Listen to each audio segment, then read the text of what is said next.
Dr. Timothy Naftali, a leading expert on Nazi plunder, has been given the rare opportunity to visit Merkers mine, where the Nazis stored their stolen gold from Europe at the end of World War II.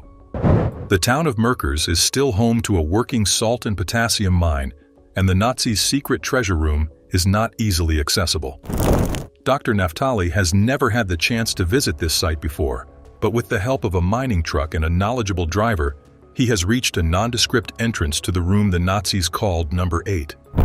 Behind this door, one of the greatest treasure hoards ever assembled, 75 feet wide and 150 feet long, with 12-foot-high ceilings and its own tram railway leading in and out, once contained the lion's share of Nazi Germany's secret wealth. The Allies found this room thousands of feet below ground, along one of the near-infinite series of tunnels, by accident. Two French women told American soldiers that they had seen sacks of money being taken out of the mine. The U.S. Army took notice and took control of the mine, discovering the door of room number 8. U.S. soldiers came into this room and discovered 8,198 of these gold bars. However, the true mystery begins here because the secret treasurer of Merkers mine was quite a bit lighter than expected. It is estimated that the Nazis stole $598 million worth of gold. But the gold stored at Merkers mine was worth about $250 million in 1945, less than half of the alleged $598 million total. The rest of the gold remains unknown. Adolf Hitler and his Nationalist Socialist German Workers' Party were known for their systematic looting of territories during World War II. They stole vast amounts of wealth from individuals, families, and entire nations, including precious artifacts, currency, jewelry, and precious metals. Gold was a favorite of Hitler and his men, and they sought places to stash these stolen wealth. Some popular caches include the Nazi gold train, a legendary train believed to be filled with gold and other valuable items hidden within a sealed tunnel in the Walder region of Poland. Operation Safe Haven was a campaign initiated by West Allies to find liquid assets in the form of paper money, coin gold, and bullion, which could be placed in a safe haven until returned to the rightful owner. The Austrian Lake Toppitz is also claimed to be the hiding place of many Nazi documents, artifacts, and Swiss banks. Despite the lack of conclusive proof, historians continue to search for the truth about the Nazis' theft of treasure. NYU professor Timothy Naftali has become an expert on Nazi plunder, and he has visited Merkers mine, located outside Frankfurt, to see where the Nazis had hidden the gold and other valuable items they had stolen from their victims. The town of Merkers is similar to the Nazis' down-to-earth town of Merger, as much of the population is still involved in mining in the working salt and potassium mines found in the area. The Nazis' secret treasure vault is still mostly inaccessible to much of the public today, as those looking to venture into it would have to take part in a 2,000-foot plunge into the mine's industrial lift. As one descends into the tunnel, they experience a sense of dread and claustrophobia, but it may be the perfect hiding spot for anyone seeking to keep their treasure from being discovered by the rest of the world. Dr. Naftali and his guide, Dr. Naftali, discovered a massive gold vault in the bowels of the earth, deep within the bowels of the earth.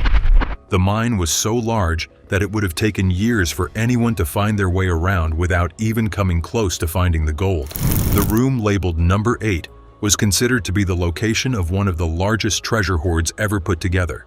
The room measured 75 feet wide, 150 feet long, and had its own tram railway to help people navigate in and out of the room.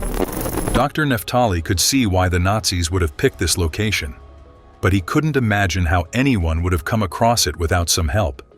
After World War II, the Allied forces stumbled across this hidden spot by accident following the end of World War II. They stumbled across a pair of French women who had interesting information about the scene where large stacks of money were being extracted from the mines. The Americans were hoping to make their way down the mine, but it would be easier said than done as the Nazis wouldn't give this secret location up without a fight. The Americans came out on top, and they found the now infamous door of room number 8. Although excited, they were cautious enough to fear that the door was booby-trapped. After successfully blowing the door up, the men waited for the dust to settle. To their surprise, they found more than 8,000 gold bars. However, The sums don't add up, and there still is some mystery as to what happened to all of this gold.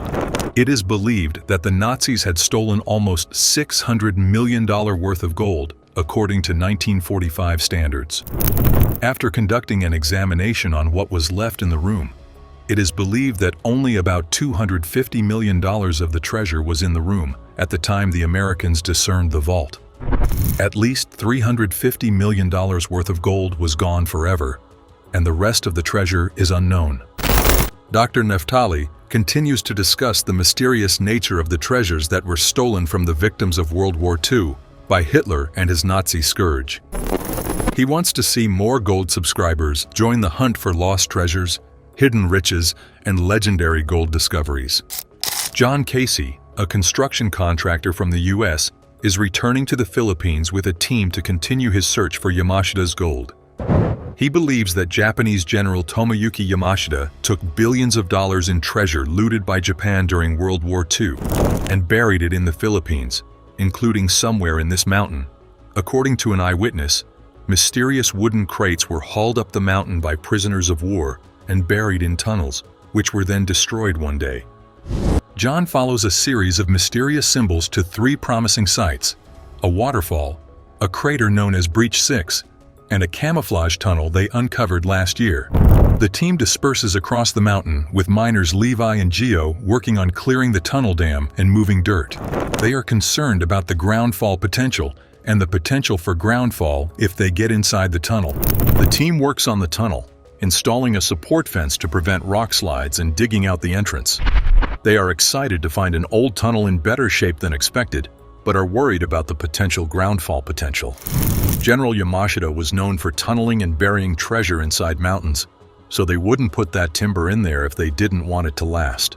As the new day dawns on the mountain, John gets his first look at the reopened tunnel, hoping it connects to a network leading to treasure. The coal bolts look different than the last time they saw it, and they are ready to go in. Levi and Gio come up with a plan to go in themselves, but John prefers to take pictures of the treasure before it gets buried and gets lost. John Casey and his team are determined to find Yamashita's gold in the Philippines, following a series of mysterious symbols and a secure tunnel entrance. They hope to uncover the lost treasure and continue their search for the lost treasure.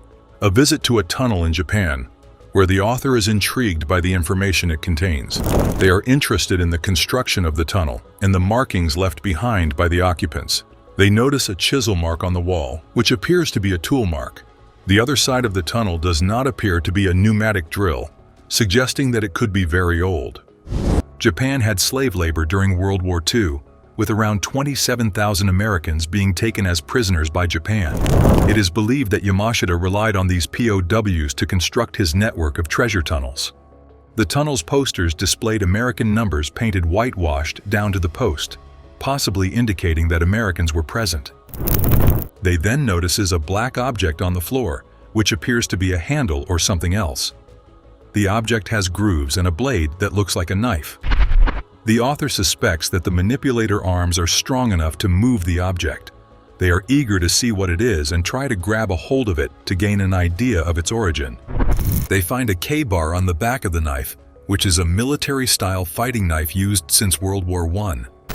This is a significant artifact from World War II, and the author believes that it could tell us a lot about the time frame and the history of the tunnel. The discovery of the tunnel and the object's potential for communication and interpretation are key factors in understanding the past.